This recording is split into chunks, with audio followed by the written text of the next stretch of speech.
kasih Tuhan. Bismillahirrahmanirrahim. Assalamualaikum warahmatullahi wabarakatuh. Waalaikumsalam warahmatullahi Pak Menteri, Pak Wamen dan jajaran, langsung saja. Pertama,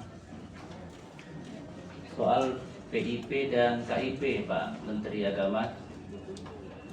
Pada periode jabatan yang lalu, Komite 3 itu dengan Kementerian Pendidikan Nasional diberikan kesempatan untuk menyalurkan PIP dan KIP usulan masyarakat lewat DPD RI.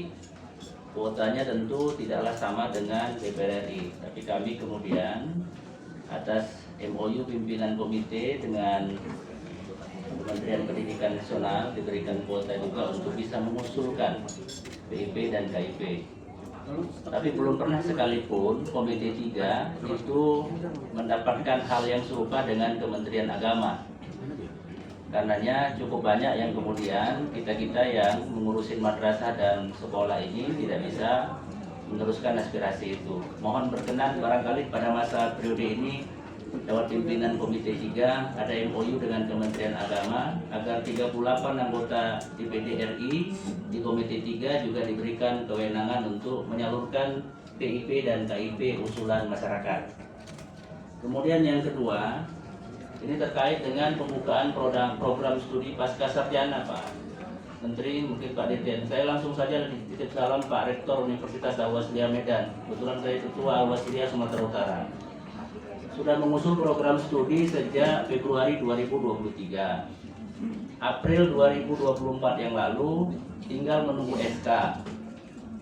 Apa memang dari mulai April sampai Desember ini bikin SK nggak siap-siap, Pak Menteri?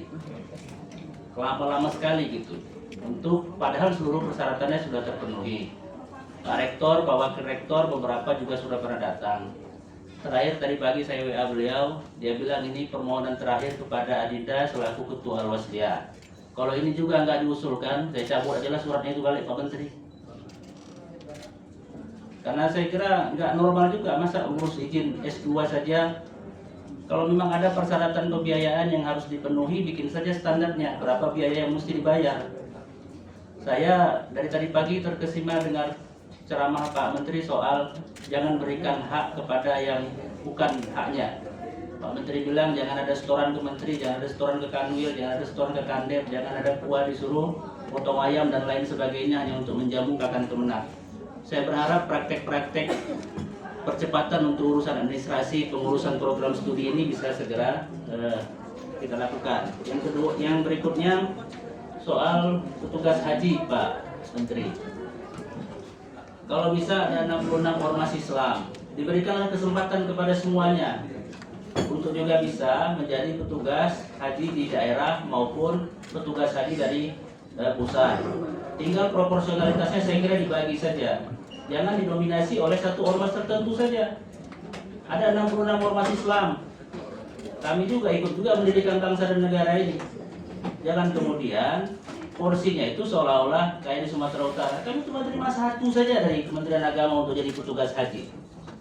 619 sekolah yang saya urus di Sumatera Utara. Ribuan dai kami. Jemaah haji terbesar Sumatera Utara itu pasti jemaah hajinya Al-Wasliyah. Petugas hajinya cuma satu orang aja, Pak Menteri. Kemudian yang berikutnya soal sertifikasi guru PAI. Tapi saya tidak sudah baca, saya senang Pak Menteri 2 tahun ini akan diselesaikan. Guru-guru pendidikan agama Islam yang mengajar di sekolah negeri. Jumlahnya banyak sekali. Saya minggu lalu baru mendampingi mereka ketemu dengan Pak Kakan Kemenang Medan. Karena tunjangan THR PPG mereka itu belum dibayarkan. Tapi alhamdulillah 3 hari lalu saya sebelum datang kemari semuanya sudah cair. Makasih Pak Menteri, sudah dicairkan. Dan itu jumlahnya dicairkannya saya kira ya lumayan lah. Yang guru-guru P3K terima ada yang 8 bulan, 9 bulan.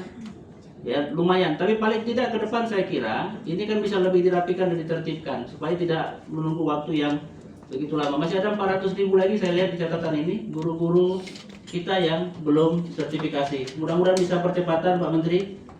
Karena tahun lalu korbannya termasuk ya istri saya. Beliau jadi ASN tahun 2009, guru agama di SMA negeri, baru sertifikasinya 2022.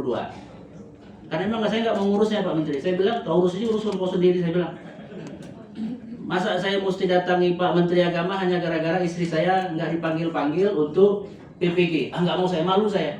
Saya anggota DPD ya, punya harkat martabat juga saya, masa ngurusin istri sendiri untuk bisa segera dipanggil sertifikasi. Tapi terima kasih sudah selesai. Dan saya yakin bahwa itu pasti bukan karena anggota DPD saya, kemudian istri saya dipanggil sertifikasi. Karena nggak pernah saya ngurusnya sama sekali. Saya kira demikian, terima kasih. Assalamualaikum warahmatullahi wabarakatuh. Baik, Bapak Ibu sekalian.